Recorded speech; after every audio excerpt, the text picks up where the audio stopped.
찬송가 305장 함께 부르시겠습니다.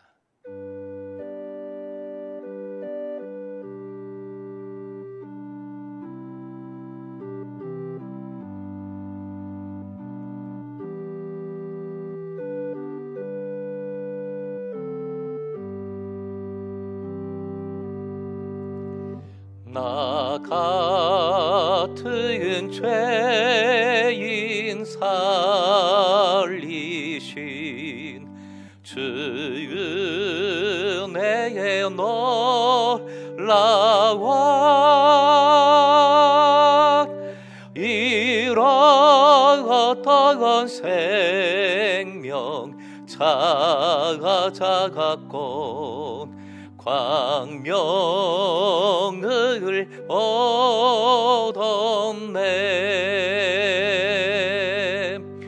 큰 죄 야각에서 건지신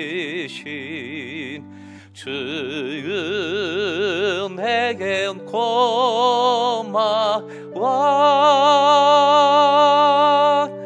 나 처음 믿은 그것이 귀하고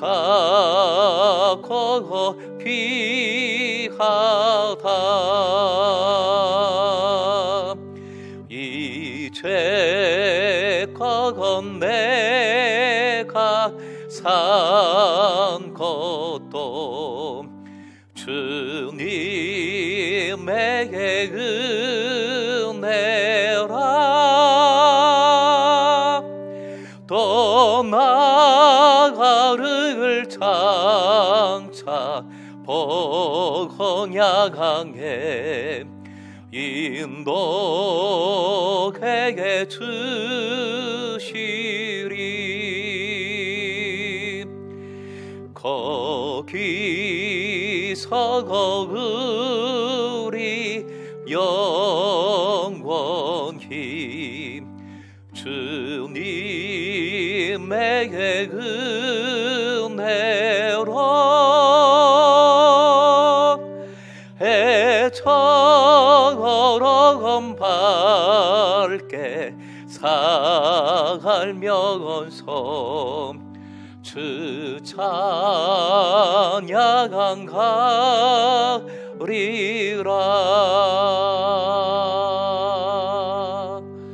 아멘.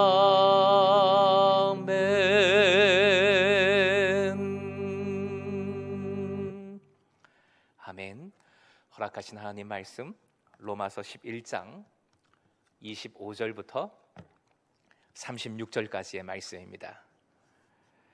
생명의 삶으로는 108쪽, 오늘 큐티 본문입니다. 로마서 11장 25절에서 36절까지의 말씀 봉독해 올립니다.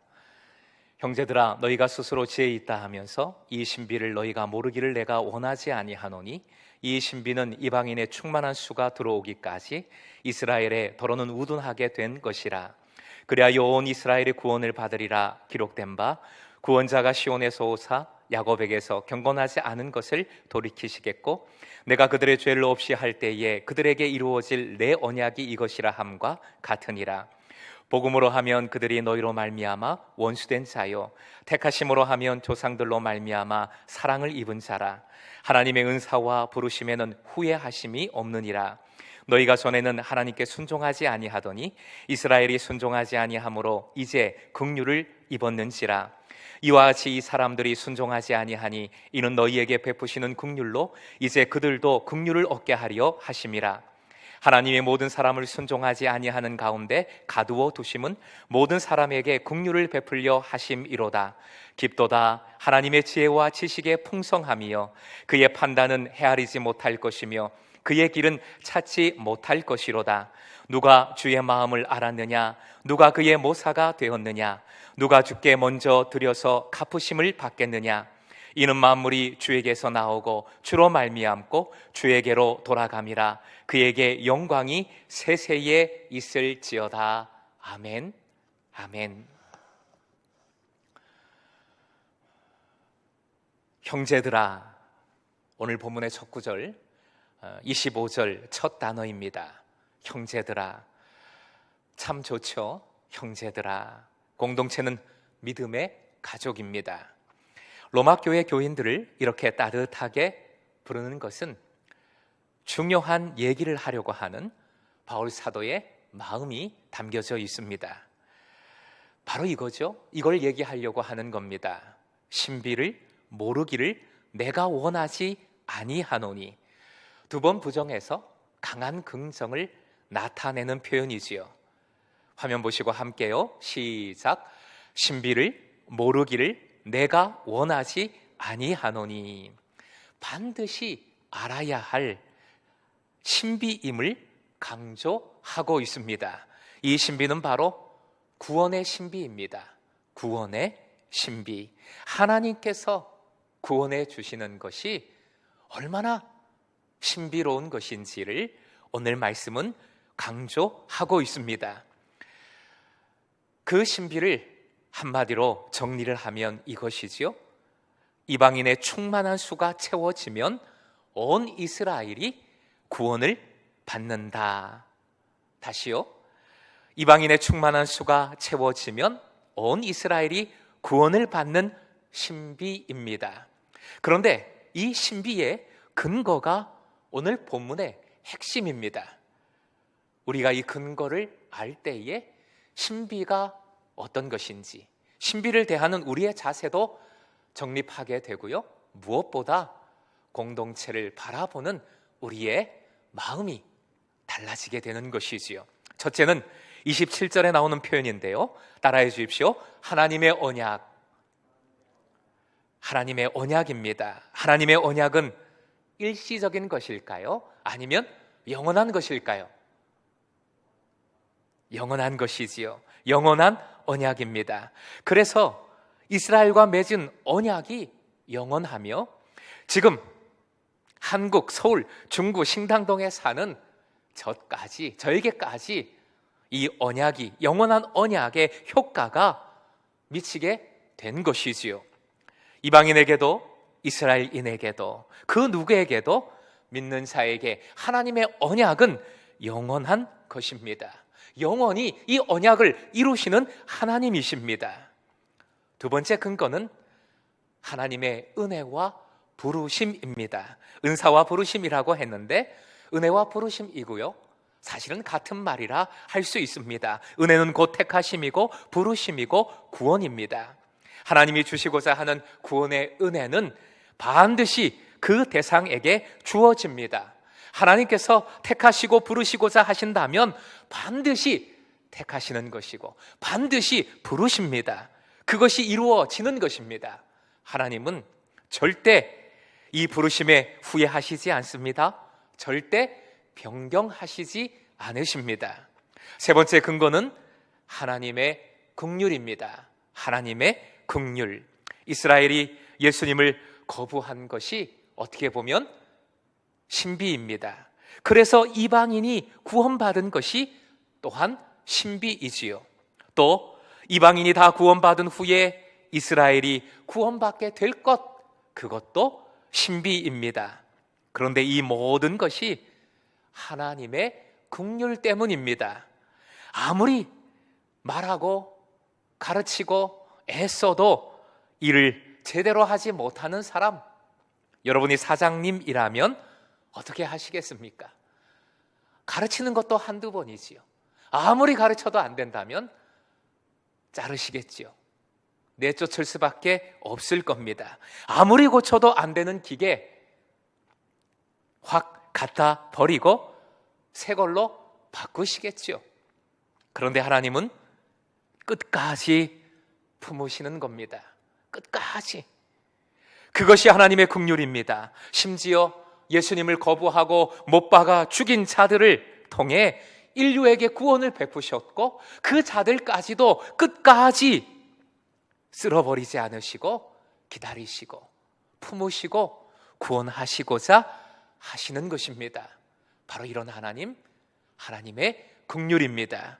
그 긍휼은 어마어마하게 깊고도 깊어 가히 신비라고 말할 수밖에 없습니다. 결국 바울 사도는 이 신비에 관한 이야기를 하다가 찬양을 하기 시작합니다. 본문 33절부터인데요. 충분히 이해가 가요. 그 신비가 얼마나 은혜로운지, 얼마나 큰 긍휼이고 사랑인지 생각하다가 갑자기 감정이 복받쳐 오른 것이지요. 33절 말씀 쉬운 번역으로 옮겨서 다시 한번 읽어드립니다. 오, 하나님의 부유하심은 어찌 그리 크십니까? 째째하지 않으시는, 너무나 넉넉하시고 풍요로운 하나님이신 거죠. 하나님의 지혜와 지식은 어찌 그리 깊고 깊으십니까?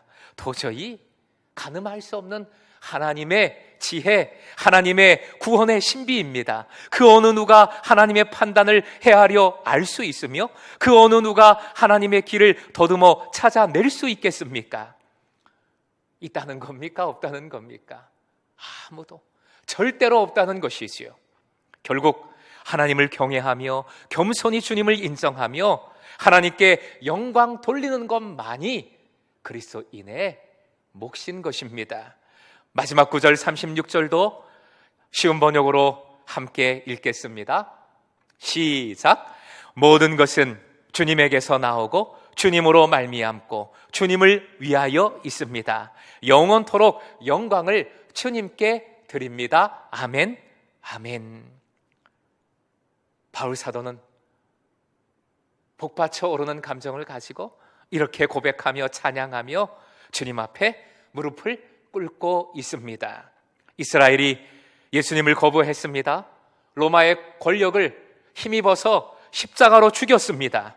그런데 이 불순종이 이방인을 향한 구원이 되었습니다. 그리고 이스라엘 민족도 유대인도 하나님께서는 결코 놓치지 않으실 겁니다. 반드시 구원하실 것입니다. 결국 모든 사람을 구원하시는 하나님이시고 모든 사람을 구원하시고자 하시는 것이 하나님의 긍휼입니다.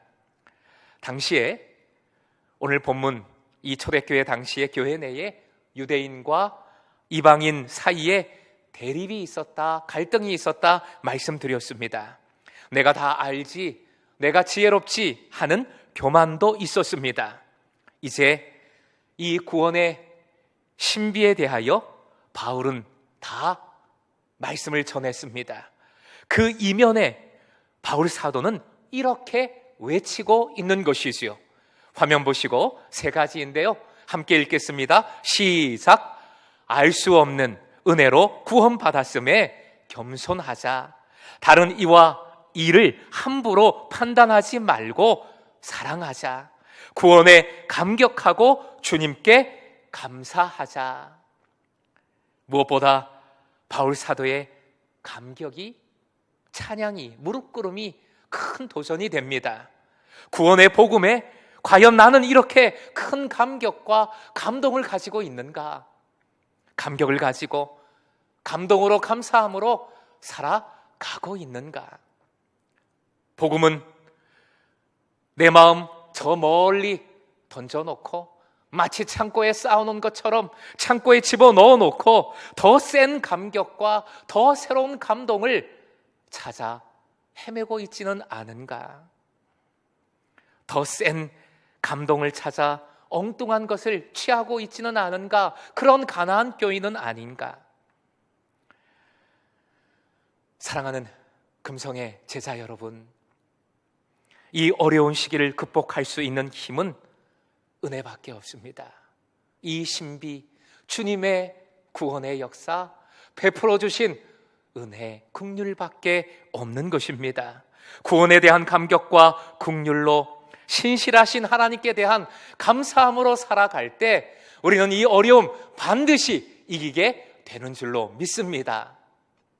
오늘도 감사하고 감격하여 새로운 은혜를 발견하고 그리고 모든 스트레스, 어려움을 이 은혜로 이겨내는, 날려버리는 여러분 되시길 주님의 이름으로 축원드립니다. 기도하겠습니다. 하나님, 구원의 신비, 이 은혜, 너무나도 깊고 풍성한 긍휼, 저희들이 감사하지 못하고 감격하지 못했던 것 용서하여 주시옵소서. 눈을 들어 주님을 바라보아 주신 은혜가 어떠한지 알게 하여 주시고, 성령님, 이 감격에 푹 젖어 오직 감사함으로 살아갈 때 어떠한 것도 우리를 흔들지 못하는, 오직 주님 안에서 이 은혜로 굳건한 믿음에 굳게 서서 승리하는 우리 모든 금성의 교우들 되게 하여 주시옵소서. 예수님의 이름으로 기도하옵나이다. 아멘. 우리 함께 읽는 공동기도문으로 기도하겠습니다. 함께 공동기도문으로 기도합니다. 구원의 신비에 초대하신 하나님, 그 긍휼을 의지하여 제자 공동체를 위하여 기도합니다. 전교인 신약 말씀 통독에 은혜와 말씀의 능력을 누리게 하소서. 365 늘 감사 운동으로 더욱 기쁨 가득한 삶과 공동체가 되게 하소서. 온라인 사랑방 모임과 행복한 바이블, 픽택자 교육에 은혜를 더하소서. 미래 공동체를 위하여 중보합니다. 영상 예배와 온라인 활동을 통해 은혜가 넘치게 하소서. 이 어려운 중에도 금성의 나아르들을 그리스도의 제자로 이끌어 주소서. 자녀들의 건강을, 가정의 믿음을 지켜주소서. 부모, 교사, 교역자와 교회가 하나로 연결되어 함께 자녀를 돕게 하소서. 지역 공동체를 위하여 간구합니다. 이웃과 함께하는 사랑의 식탁을 통해 주님 사랑이 전해지게 하소서. 언덕 위의 카페가 지역 선교의 문이 되게 하소서. 북한 동포들에게 신앙의 자유를, 열방의 평화를 이루어 주소서. 에리크 교회를 비롯한 국내외 선교지에 은혜를 더하소서. 치유자 되시는 주님의 긍휼을 구합니다. 깊은 잠을 주시고 든든한 장과 뼈, 그리고 막힘없는 혈관을 허락하소서. 어르신들에게 강건함을 더하시며 요양 중인 교우들에게 평안을 주옵소서. 최근에 수술한 이들에게 좋은 회복을 허락하소서. 암으로부터 건져주셨으니 앞으로도 몸의 세포 하나하나 지켜주소서. 항상 함께 하시며 가장 좋은 것을 이루어 가시는 우리 주님이신 줄을 믿고 기도 속에 소망을 붙들며 하나 되며 제자의 순종을 이루게 하소서. 예수님의 이름으로 기도합니다.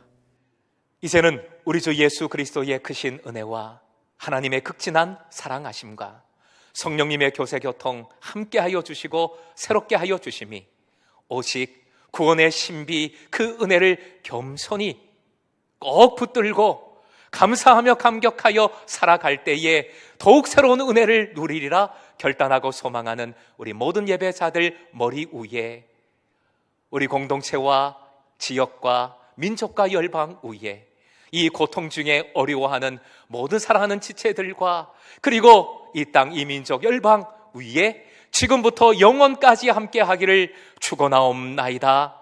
아멘.